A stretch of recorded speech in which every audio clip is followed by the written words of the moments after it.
This is a rebroadcast of my original live show. Ladies and gentlemen, welcome to the Ryan Ride Mechanic channel. How the heck are you doing today? All right, today's live video, I basically wanted to talk about Stardust Racers. Man, some days my talker works, some days it doesn't. Especially days when I work out a bunch like today. It's like everything's kind of slow. So the question is, did they open it too soon? And that's what I want to talk about. So let's get into that. Now get ready. Here we go. 2 weeks ago, we had Stardust Racers at Epic Universe. We had a person come back and they had passed away on the ride. And from there forward, there was not a lot of information known. There was like very, very little information known. So the information that came up was basically, okay, very quickly after the death, we got a coroner's report that said we're going to do that said the person, Kevin, passed away from multiple blunt force injury. I've talked this out with a lot of people from all different walks of life everywhere, and a lot of us can't figure out where this happened. Like when you look at restraints and pictures of seats and stuff like that, and there was a speculation at one point that he had hit his head on the bar in front of the seat.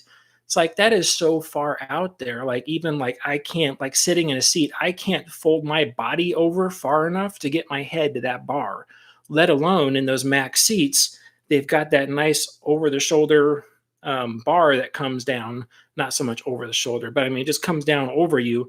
And it puts basically kind of like a pillow up against your belly lap area, which would make getting your head further forward even that much harder to do. So like nothing lines up. There's actually been several people that have made the same comment. I actually had this comment the very first day when I had dug into this. I'm like, does this look like foul play to anybody else? Now, the coroner said it was an accident, and I definitely want to take that at full play, but full value. It was an accident. Okay. I made my last video because I said, like, look, this is what we know. This happened. What's the next step? Well, they're going to do a whole bunch of tests and checks, and everyone's going to look at this ride and evaluate if the ride was functioning properly. That was the first part of it. And the second part was, is the design of the ride adequate enough? So for the first part, they had their own investigation team, on-site team. They had people from Florida come in. They had experts come in as well. And they said, all right, is the ride working properly? And everything came back with, yes, the ride is working properly.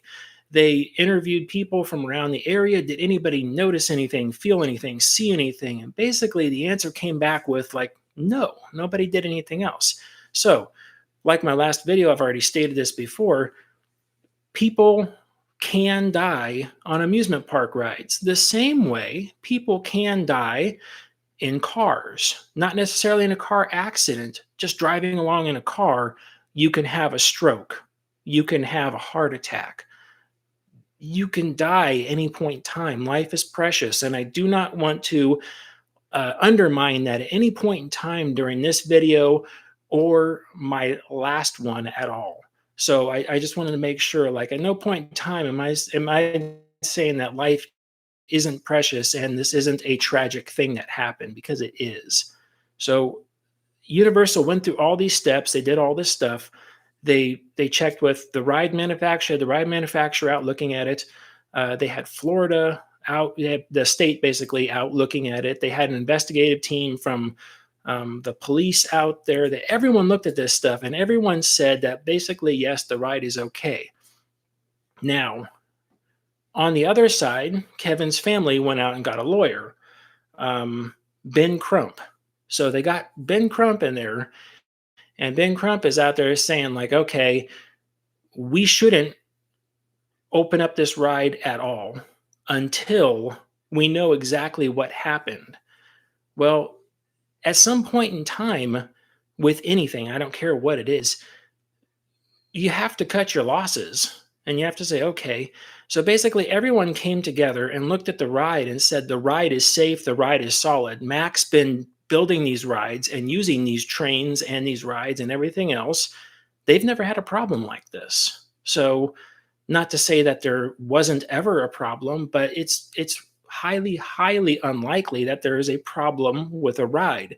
And we got a whole bunch of people together and agreed that there's nothing wrong with the ride. Open it up. It's fine. So, and then you have Ben Crump sitting there saying, like, this was an official statement he made. I'll read this right here. By rushing to open this ride as if nothing happened, Universal is showing a great disrespect for Kevin's life, our family's pain, and the safety of every rider who steps onto that coaster. Now, parks are generally they're in the business of opening up stuff. That is what they're there to do. They're there to open up the ride, to make money, to keep those doors open. And basically, they have enough lawyers sitting there saying, like, okay, well, it's a crappy thing to say, but basically they're looking at, like, Kevin shouldn't have been writing this anyway. Like, he hit a lot of the criteria points, like he had all these problems and everything else. So they're like, he shouldn't have been writing this anyway. But the rules kind of had this gray area that if he could transfer in and get in the thing, he would be okay. Well, that was one of the corrections that came out of this. Universal came out and basically said, following attractions, guest mobility devices must be able to walk independently. That means they have to be able to, if they're in a wheelchair or anything else, they have to be able to get up and take steps to get into the ride on their own. Now, some people can't do this anymore. This was one of the, sorry, I'm kind of reading through the chat here too at the same time. This is one of the things on my last video, and if you haven't seen it, go check it out. This is one of the things that I really warned about. Like, this is one of the things you do not want to dig into people's ability, because once you do that, right now, the ride, or I should say before it closed, the ride's acceptance rate was at, let's say out of a 200,000, or maybe even probably bigger, let's say out of we'll just 200,000, we'll just make up some numbers here, right? Because I don't have anything official. Out of 200,000 people, it had like a 99.98% acceptance rate of people that could get on that roller coaster and ride it and have fun. And then afterwards, what they said is, okay, well, we are going to put these restrictions into place. And they basically took the restrictions they had and dialed them up a little bit more and made it a little bit harder. Now that acceptance rate is probably dropped down. Now it's probably around the 96% rate. So people that have been going to Universal, they're maybe in a wheelchair and maybe they just need help from a person getting into it, but they can't do it on their own. That some of those scenarios, they have now ruled out those people and said, nope, you now can officially not ride this ride. And that's really crappy. I mean, I'm sorry, that's crappy from any point of view. I want, just like I said on my last video, I want the decision to lay with me. I want to make that decision. If I want to ride the ride, I want to do that. I wholeheartedly believe there should be some sort of a waiver system in place rather than cracking down on people more. I would much rather go, if I had a broken arm or an injury of some sort that, ticks off one of those things on the list and says, hey, you can't do this. I would much rather go in, sign a form, swear to a judge that, yes, I am of sound mind and I'm going and I want to ride this roller coaster. That's my thing. But it's like a lot of people might not have that drive. But one of the things that a lot of people look at that they don't think about when they get on these rides is they don't actually read those warnings up front. And it's like, look, have you been ill at all? Have you been sick? I'm not talking a serious sickness like where you had to go like cancer, where you had to go chemotherapy or something. It just says sick. Like you could have a cold. If you had a cold, it says not to ride that thing. Any pre-existing condition. One thing that a lot of people have knowingly, and they still get on these rides every single time, is high blood pressure. And on every single board out there, it says right on there, heart or high blood pressure. It says, do not ride this thing. So there, there's a lot of things, and when you read all these warnings and put them all together and take them wholeheartedly to faith, it's just like, okay, a lot of people can't ride these things, but a lot of people still do. And I just think that this should be left in the hands of the rider, not so much in the hands of a company. Because if you say, well, you're going to hold a company responsible for every single thing that happens. I was listening to another YouTube channel, and the guy made a very good point. Said, hey, we don't want to help people on the ride. That's a big no-no to help people on the ride. It's like, well, what's helping? Where's your definition boundary? And I was like, this is very true, right? Where is the definition boundary? And he made a great point. He opened the gate to let the person in. It's like, oh, yep. Is that helping? Is that helping by opening up the gate? It's like, oh, they checked the restraint, put it down, check the restraint. Was that helping? Was that helping at all? What really helps is when somebody else pushes the dispatch buttons for you. I mean, it's that semantics, right? It's like, where do you want to stop on this thing? At some point, we have to start using common sense with stuff and just be like, all right, I'm done with that, So it is one of those things. And from the beginning of the video, my opinion, I'm going to say no. This was not the case. Epic Universe did not open this ride too soon. I think they did everything they needed to do. They brought in their own people. They brought in independent people. They brought in ride manufacturers. They brought everybody in and said, hey, everybody look at this and let's make sure we didn't miss anything. Everyone looked at it and everyone said, thumbs up, it's good. Great. Open it back up. And they decided to open it back up. Now, on Kevin's end of things, I feel so bad for him. My heart goes out to him and his family. It's a tragic loss, right? But the ride didn't do anything wrong.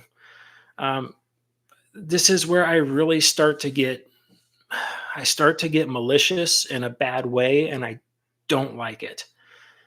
I don't hold lawyers in the best light at all, because I've heard Crump's been called an ambulance chaser, and I kind of feel that way. Yeah, it kind of seems like it. What's the reason for making all this? Like, we're going to hold the ride down. We were going to petition. I've heard someone start a petition to close the ride back down. Just a random person not involved with the case. They wanted to close the ride back down. I just don't. I think these people, they have one thing in mind, and that's the paycheck coming from this case. Honestly, I feel like that's what it boils down to. It boils down to money. Is Kevin's family entitled to money? So the nice guy in me, the thing, if I were in this place, and this turned the tide, I would want some sort of compensation, right?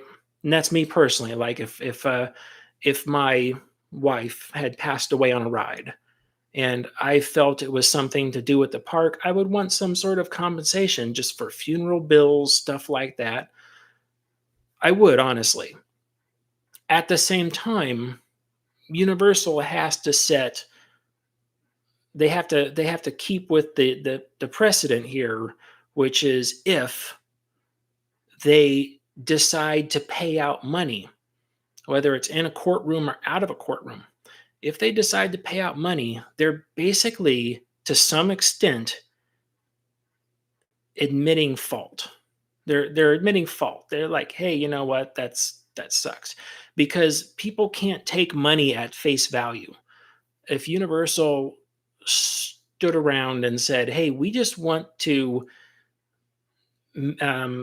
we just want to give this family money just because it's a horrible event that happened," then people would speculate that that is due to they're held liable. They're liable for that, and that's why they paid out.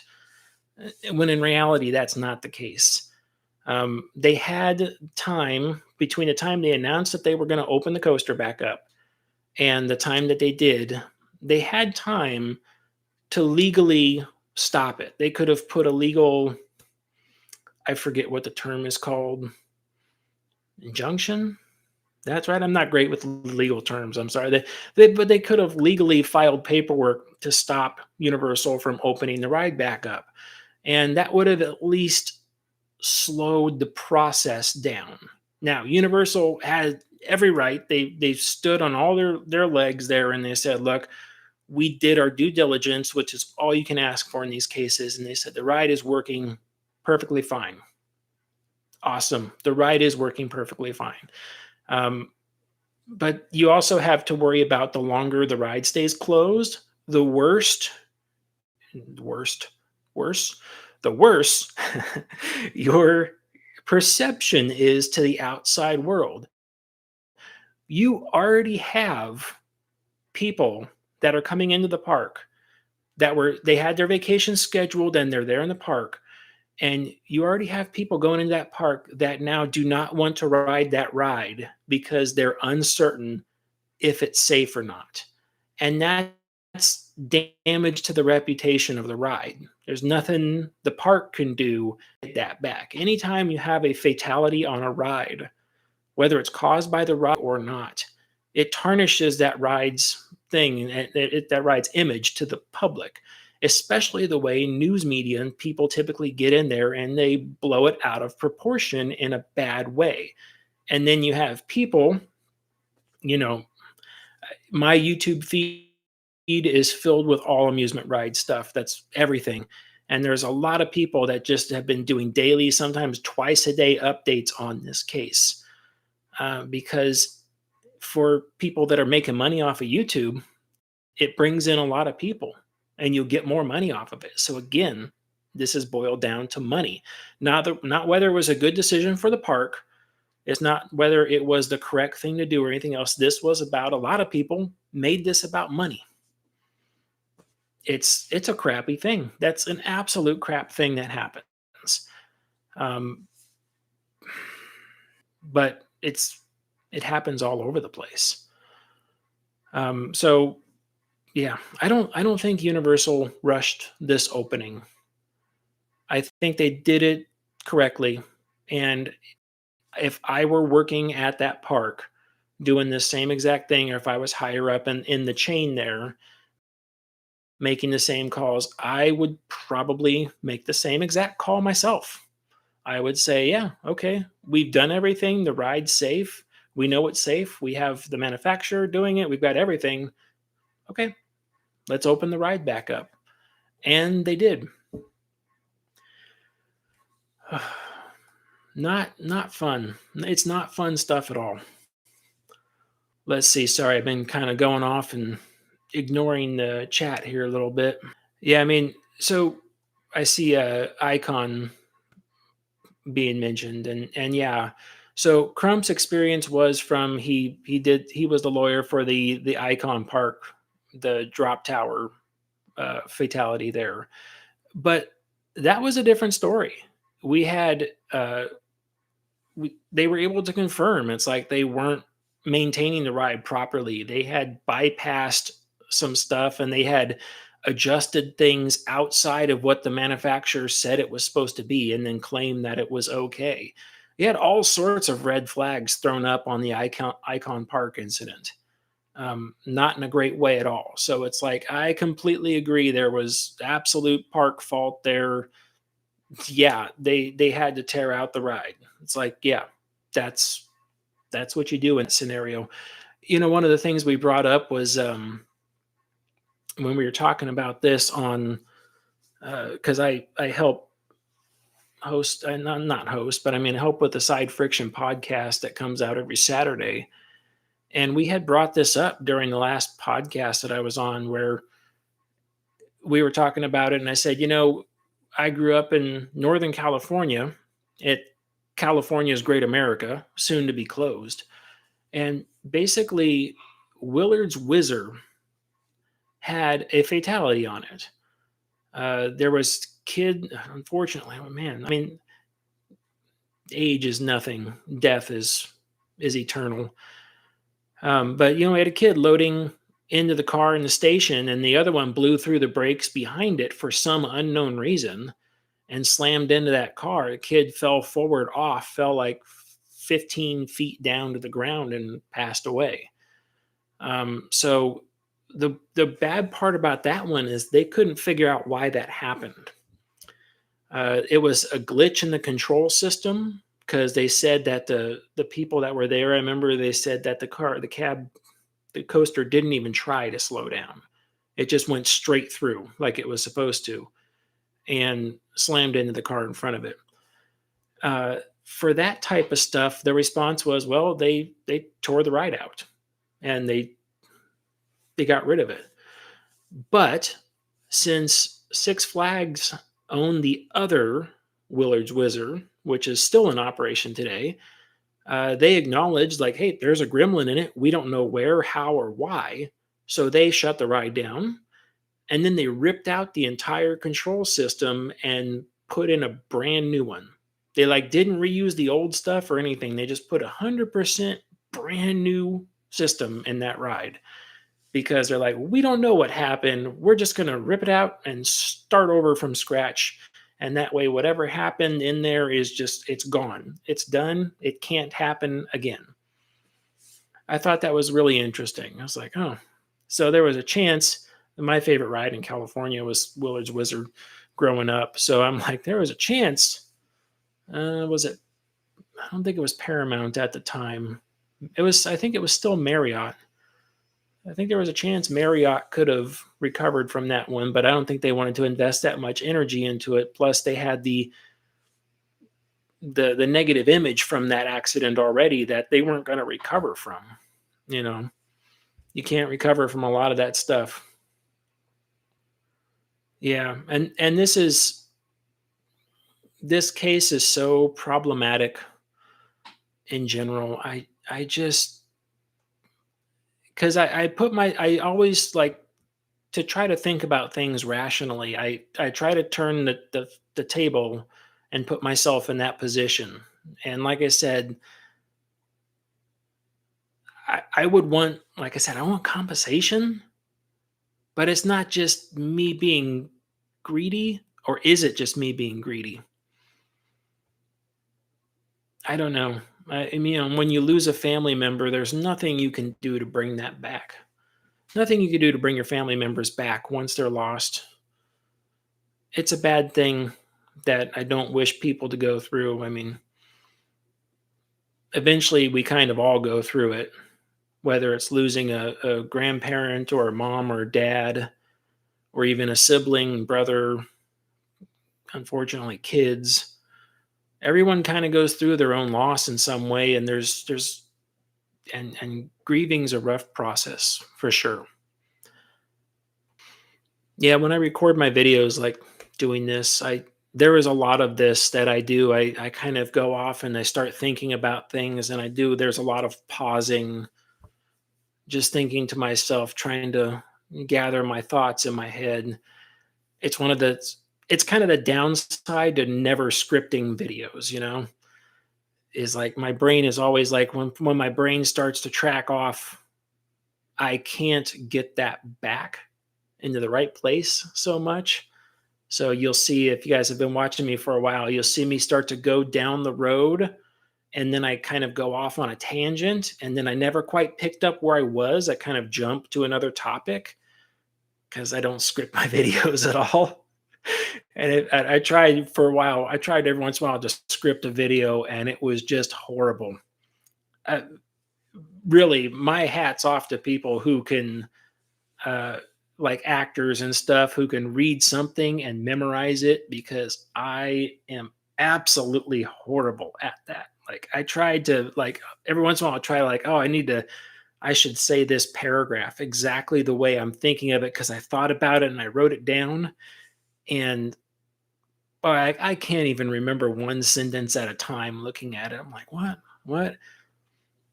And then people like, well, how do you have that problem? And then, like as a former ride mechanic, how did you just like not have this problem, be able to like read stuff and memorize it, but then you're able to go work on rides just fine? It's like, because I love rides. I don't love memorizing words. I love rides though.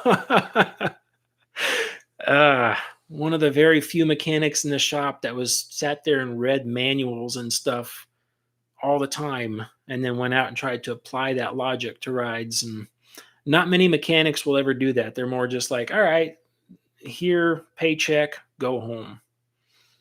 Yeah, I see right here, CC, it's a clear money grab. I want Universal to not settle. And it's like I'm kind of with you.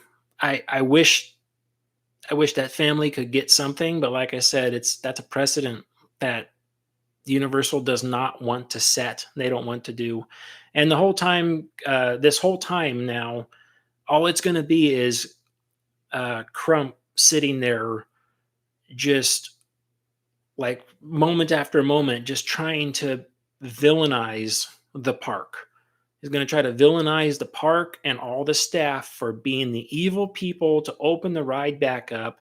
Going to pull in every feeling and emotion you can, trying to like make sure it's evil. And realistically, that's a money grab because all they're hoping to do is to settle, whether it's in court or out of court. And they're just every time they say the park is evil, the park's doing something bad, the amount of money that could be either settled or won by a jury is just getting higher and higher for every statement they make like that. And it's not a good thing. I really don't like lawyers. Man, I don't like lawyers.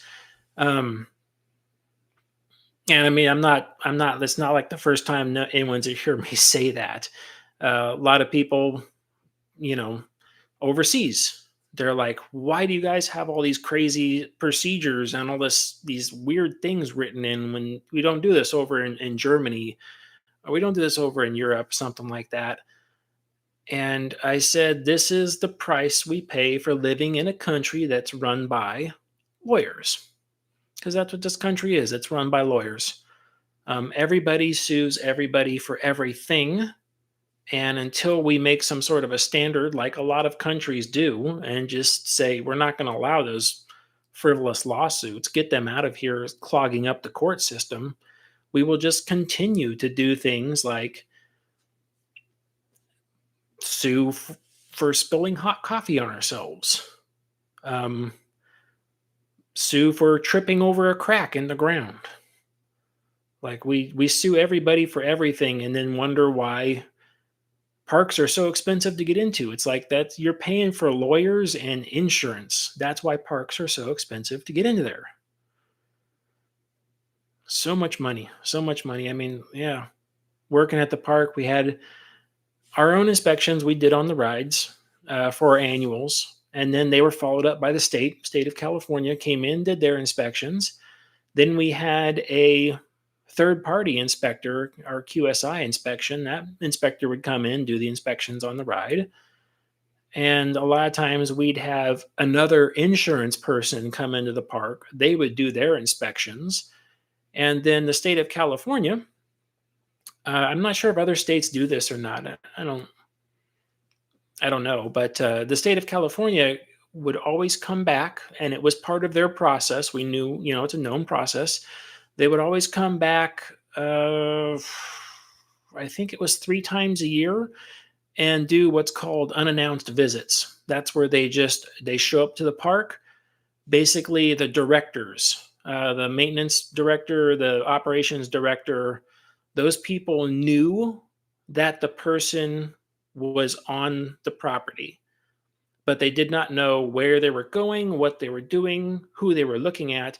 And what they would do is they would walk through the park just like a guest, and they would stand off rides and just watch the ride run. And they would just watch the operators working on the ride. And we would have a really, really big problem if they were watching the operator watch the ride. And then that operator, was sitting there, use the example, and they're like, okay, dispatch, and they're dispatching the ride. And then while it's dispatching, the operator's like, oh, if a phone comes out, it's like, nope, there's a phone call. That ride is shut down almost instantaneously. The ride operator is taken off, retrained. They lose their certification for the ride. Like, bad news if you're not paying attention. That was one of the things they said. Whenever you go to a traveling fair, if you're going to go to a fair or something and ride rides at a carnival, um, they're like, the rides are 50-50, take them for what they're worth, but they're like, the key part, the biggest safety feature of a ride is the operator. If the operator is not paying attention, that ride is not safe. Mechanically safe, sure, why not, go for it. But they're like, if the operator is not watching that ride, then that's not a safe ride, because the operator is like the biggest safety feature of that entire ride, of that entire system, is the operator. Interesting. Pennsylvania Department of Agriculture handles amusement park inspections, also same inspector for fireworks. Interesting. That's one of the things I love, because, man, a lot of people have asked, and I see it around out there. Is there any other channels like Ryan the Ride Mechanic? And there's not really, because most people that have this level of like passion for doing this stuff are still in the industry. And when you're in the industry, you can't do stuff like this channel. It doesn't happen. The parks won't allow it, at least here in the US, the parks won't allow it. Why won't they allow it? Because if you say, we do this, this, and that, and you put that on film, then that's the first thing that's going to be used against you in a court. Again, lawyers, right? First thing, if we say, hey, we did this, we documented this, and then it's going to be like, yeah, that's what they're going to use against you. They're going to hang you up by that in a court. It's like, okay, so that's why you typically don't find it. People have asked me, I said, well, if you could go back to work for a park, would you? It's like, I might. If I did, this channel would come to a screeching halt. And then people say, well, what about other people? Like, would you worry if some other person came up and started doing this stuff? I'm like, no. Oh my gosh, no. I would not worry at all. I don't care about the views and subscribers and stuff like that. I mean, it helps. Awesome. Absolutely. I would love to see somebody else just like me make the same exact stories, the same exact videos, but with their experience on it. It would be like, that would be really awesome, but you don't have it. You don't have it out there. And it's kind of a bummer, because it's like, man, everyone gets this much interest off of my channel, and I do appreciate that. In the comments, when the ride manufacturers pop up in the comments, that's incredible. It's like, check that out. When engineers pop up, amazing. Other mechanics, other operators, people that have been around, that have been to way more parks in just part of their life that I will ever be to. They've been to all these parks. It's like, there's an amazing amount of experience and wealth of knowledge in this channel alone. It is absolutely incredible to watch. And I don't look at it as in it's like my channel completely. I look at this as like a community almost that has been built up. It's incredible to watch. It's incredible to be a part of. Really, it is.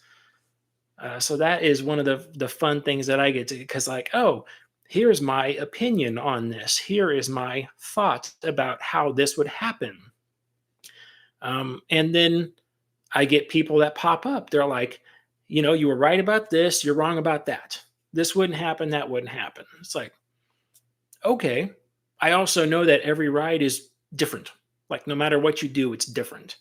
So when people say, oh, you're wrong about stuff, it's like, not necessarily 100%, but maybe wrong about it. Honestly, like the zipper video and stuff out there, it's like, couldn't find the manual for it. So someone's like, hey, here's the manual for it. I found it. There it is for you. I'm like, Cool. Thank you very much. I've had other people that owned and operated the things. They say, no, that's, your theory about this happening, that wasn't right. It's like, "Hmm, okay. Um, I really love to see when people can get more information because I am also learning at the same time as everybody else. Uh,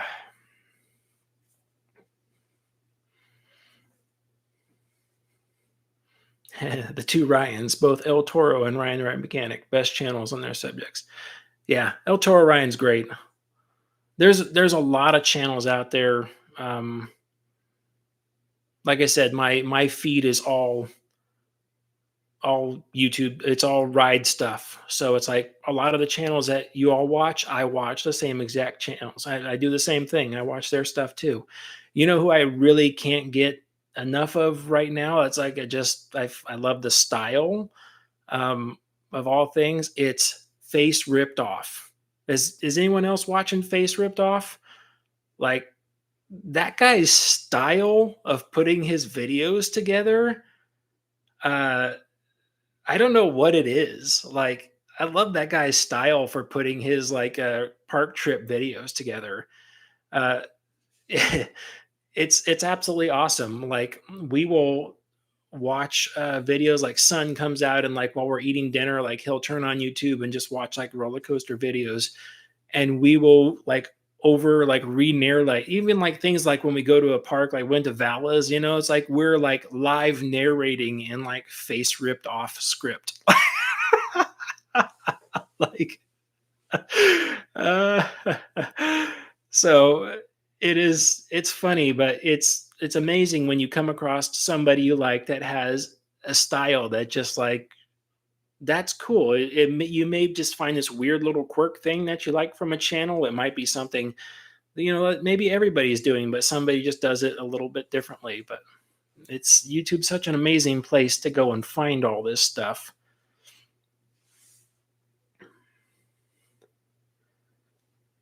No, so I just looked down here. Face Ripped Off does not do technical stuff. All he does is he goes out. I don't know how he gets to all the parks he does, but he's constantly going to amusement parks and simply just spending a day or two, maybe as like a trip. And he just does basically trip reports, is what I call them.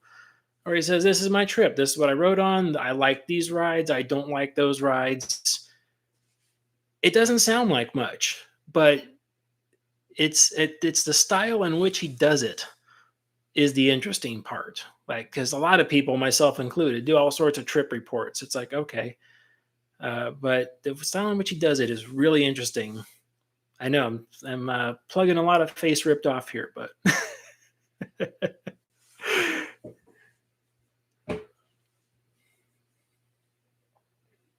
oh, earlier, yeah, this I can't remember where it was. I saw someone. I saw it pass by.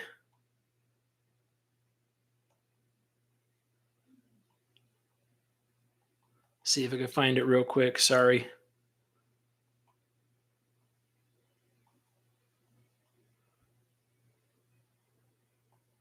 All right. So yeah, sorry about it. I saw it just pass by and I was like, oh, I'll come back to it. But oh, maybe it's there's another one right here. How'd you get the chair? All right. So this is actually it's a real seat off of a Intamin T438 suspended U-shaped impulse coaster. um, And the reason for this is that we had just bought these seats. That's why it's in such nice condition, right? We had just bought these seats for our ride, put them in, and one of the mechanics messed it up right off the bat. Right off the bat, messed it up. Not like it was in the ride and we were doing it and like we were fudging something around and then it got messed up. This chair was out of the box and the mechanic had trouble running a bolt into one of the holes, something along those lines. So they grabbed the impact and drove the bolt in as I guess thinking that they were going to clean the threads out for some reason. I don't know why you wouldn't grab a tap to clean threads out. That's what I've always done. Weird. But look around. See right there? That's the bolt right there. That's cross-threaded. Now, a lot of people may be like, well, who cares if it's cross-threaded? What? I don't get it. The problem is that the seat back itself, this whole exterior is a fiberglass pan with metal reinforcement. Unfortunately, on the insides, those basically the nuts on the inside were like tack welded because they were meant to have pull strength. So when they cross-threaded it, they twisted it, and the nut actually broke loose. The nut's inside all the padding. It's inside all this padding. So it's not something you can get back to and re-secure that nut anymore. So this entire seat pan, which was like, I don't know, these things are close to $1,000 a piece. This entire thing was trash as soon as that bolt spun, and you can't get it out either. Which I don't care. I didn't need to take it out. But so we were literally going to throw it in the trash. And people say, "Oh, why can't you just do something different?" The seat is actually held in by, let's see, it's got 2, 4, 6, 8, 10, 12, 14. The seat's held in by 14 bolts. Couldn't you just run it with 13 bolts in there? Well, the seat is the first part of the restraint to the ride. You don't want to remove components of a restraint and continue to run the ride. It's really bad. That would look bad. That would be bad. You don't want to do it at all. So it's like, if you can't put all the seat bolts in, then the seat's trash.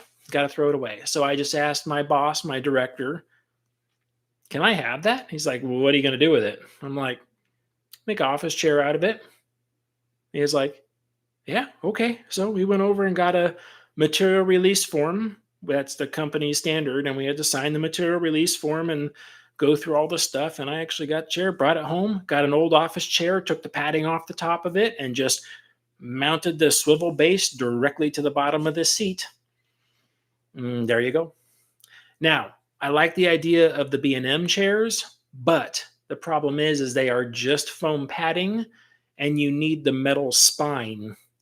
The seat bottom has its own insert, which you'd be okay there, but the back has a sheet metal pan that comes up, and then you need, because I would want to put lateral supports on, just like the rides, but they are tubular steel supports to come around the back. It's a very complex seat to make. If you used a hyper seat, it would be a little easier because that's just a pan in the bottom, I believe it is. But yeah. For the upgrade to Stardust Racers on their information where they said that you now have to transfer out of it, it was the same exact thing was applied to Dragon Racers Rally and Monsters Unchained.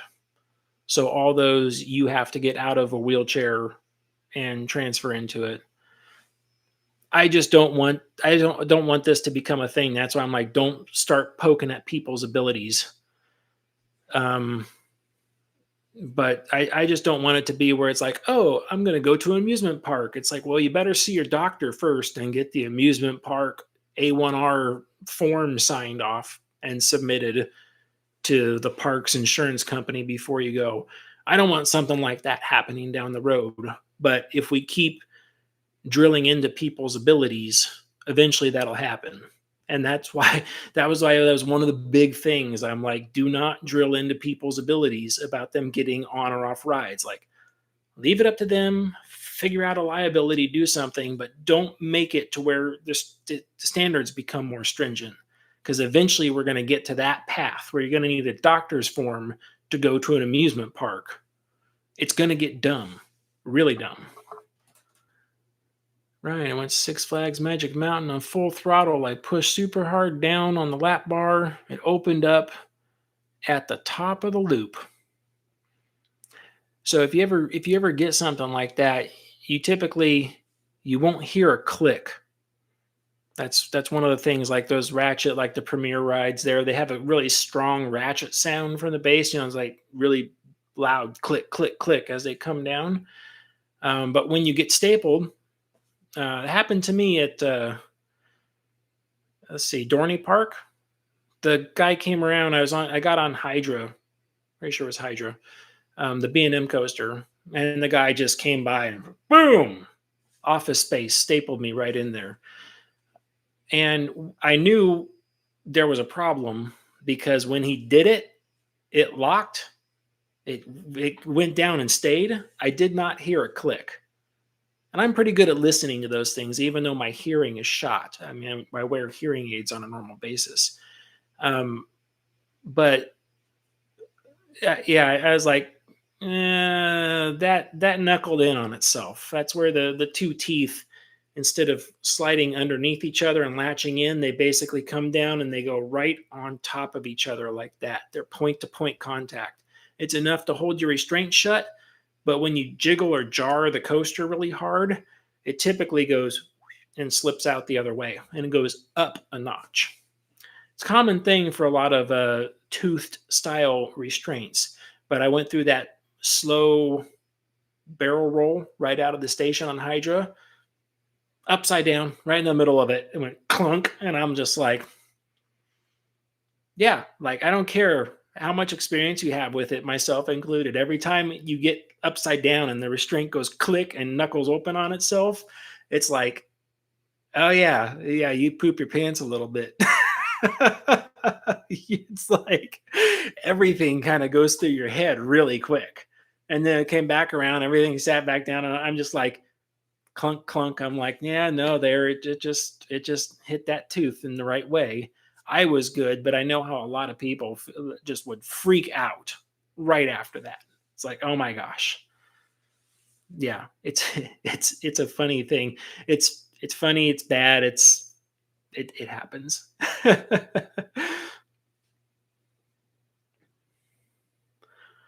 Jojo roll. Yeah, that's it. The Jojo roll right out of the States. I don't know. I don't like, that's the whole thing, back to all the names of all the loops and stuff like that. I don't know. It's like corkscrew, barrel roll, not a loop, that thing. The one everyone got a kick out of was when the SLC goes to that, the first loop it goes through, it does that like half loop, and then it does another half loop and comes back down. We always called that the jelly bean loop, because when you look at it from the side, it kind of looks like a big jelly bean. A lot of people love that. They're like, a jelly bean? Yeah. They're like, oh, we should rename that to the jelly bean loop. I'm like, yeah. Ryan, you keep a coaster count? No, I do not. I don't keep a coaster count. I don't even know where to start with that one. I wouldn't know. Like, I don't know. Do you count coasters that you repeat, or is it just one, the first time that's the count? It's probably just the first time that's the count, right? I know I don't keep one. Son just tried starting his, but yeah, I don't keep a coaster count myself. I just go, if it's open, it's open. If it's not, it's not. In fact, I'm thinking about the video that I'm going to do for Monday, and I think I'm going to do that one on taking care of a crappy park. I'm not sure yet, but it kind of resonates. There's a lot of times you go to a park, we've all done this. Go to a park and just like everything is down. It's like everything's down. It's like, this isn't working, that's not working. This one ride that's normally bulletproof, they're running one train on it for some reason. What the heck? The park doesn't like it either. And maintenance is just dying on the other end. They're like, oh my gosh. But I'm thinking about doing a video about that, because staying on top of a crappy park is hard to do. Really hard to do. That's the stuff that makes you want to quit for sure.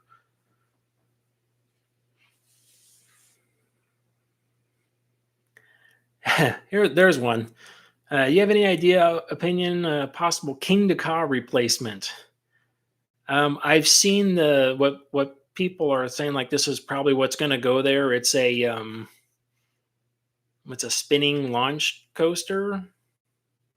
And I'm just like, that is not much of a replacement. Oh, it's going to be a world record breaker. It's like, yeah, okay. Most world record breakers these days are just like semantics in motion. That's all they are. It's the world record breaker. What is it? It's the tallest blue coaster in the world. It's like, oh my gosh, really? It's not the tallest coaster in the world. It's the tallest blue one. Is that what we're doing now? It's like, oh, semantics. Just absolutely don't do it. I just, it doesn't look like much of an exciting thing for me. I'm like, okay, launch out, go up some sort of like curly spiral and come back down. I'm just looking at it. It's like, oh, great. Shuttle coaster, the throughput's not going to be great. Yeah. I mean, once you start getting into the semantics of world record holders, it's just like, it's dumb. It's really dumb. All right. Well, I actually think, I mean, I've been on for an hour now. I think I've been doing pretty good. Okay. Let's see. Suggested that the Mack Tower is not keen to cause replacement. Just sitting on the plot. I don't know.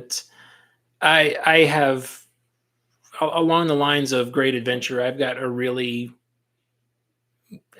a bad feeling about that park in general, just because of how much they suddenly tore out, and then they're like, "This is what we're putting back in its place," and I'm looking at them like, "You did not need to tear out hardly any of those rides to put that ride in." So either there's a really big piece of the puzzle that they haven't yet disclosed, that maybe the next company will disclose it, whoever buys that park, or they're just not going to do anything with it. Rumors run rampant on this stuff, so I am not a rumor person. I just don't poke and prod into it that much. I guess I could, but I kind of like being surprised too. It's like, all right, except for like when some of the parks do stuff, they're like, oh, what was that park that was just like, oh, here's we're gonna hint at the capital for next year, and they showed a picture of a tank, and everyone's like, that's an S&S Scream and Swing. Like, that's not a hint. That's blowing it out of the water. Come on. Oh, all right. Thank you, everybody, for watching. I do appreciate it. Again, let's not go down this path of poking at people's abilities for rides. It's a slippery slope we don't want to partake in. Yeah, that's it. I'm gonna call it a night. Everyone else have a good night. Thanks for watching, liking, subscribing, sharing, doing all that stuff. I do appreciate it, and it does help me out. All right, stay off the air gates. Maybe I could figure out how to end this thing. Have to push a button. Hey, there it is.